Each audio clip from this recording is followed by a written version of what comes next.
Can everybody hear me? Can everybody hear me now? Yeah. All right. I've got a stiff neck tomorrow, but it's worth it. Yes, I came from Paris. Yes, I'm happy to be here. Paris would be happy to see you. I would like to start the launch by quoting a line, not the whole poem, by Emily Dickinson. I'm nobody. Are you nobody too? That's all of us. Everybody's a nobody, but poetry can open that truth into something that you don't feel like crap about, and that's worth anything. Poetry is the language of the soul.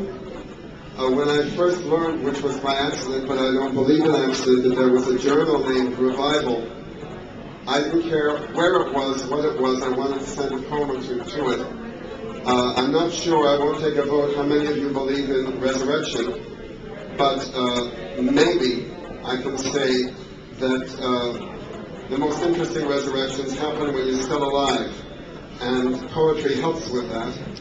So thanks to whoever named this revival. I want to just point out that it's called Poetry Journal, not magazine. Journal means every day. And this particular magazine or journal is something that I think several of us have already heard some comments. You read it every day. In Revival 11, I won't mention the name of the poet because it's like the golden apple to the fairest. But one of the poets in the last revival wrote a poem, and it so moved me that a poem came out of me because I couldn't even eat. I was so exercised by that. I also want to, in this launch, express happiness because I've been to several launches that there is an open mic, so that people whose poems are not here in the book, either because you didn't write them or because you sent them but they were not taken, this is your opportunity to be the same kind of nobody that the people who wound up in the book are. I also want to refer to a wonderful article in the Irish Times that appeared about 3 years ago by John F. Dean, and it was called The Death of Poetry. And in that, he said, it's all well and good to keep wringing your hands about the death of poetry on this island and to excoriate the Arts Council and the other usual objects of excoriation. But let's take a little vote. How many of those who are screaming and yelling about the death of poetry part with €7 to buy these books? Because that's the death of poetry. And so I encourage you to buy these, to buy even the ones that are in the used bookstore that I just saw today that's on the street where there's a religious bookstore on the bottom that sells used books. It's like Green's in Dublin. Fantastic books there. And I think that would be the end of the launch, except that I want to quote a poem that I didn't even know existed, and I'll read it in its entirety. No, just the beginning, because you'll all recognize it, because that's another thing I want to say about revival.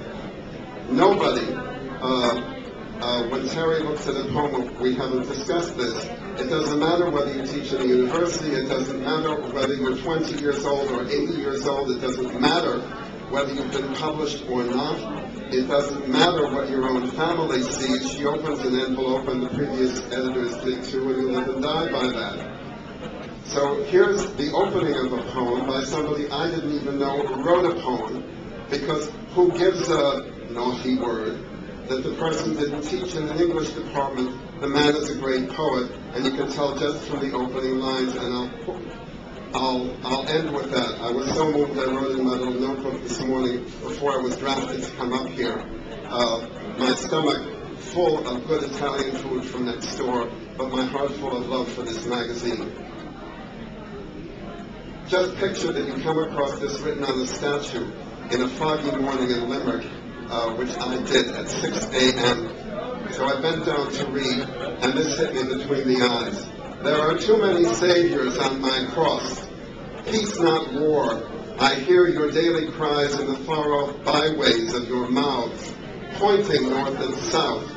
And my Calvary looms again, desperate in rebirth. Your earth is partitioned. but in contrition. It is the partition in your hearts that you must abolish. And this would help. That was Richard Harris. Thank you very much.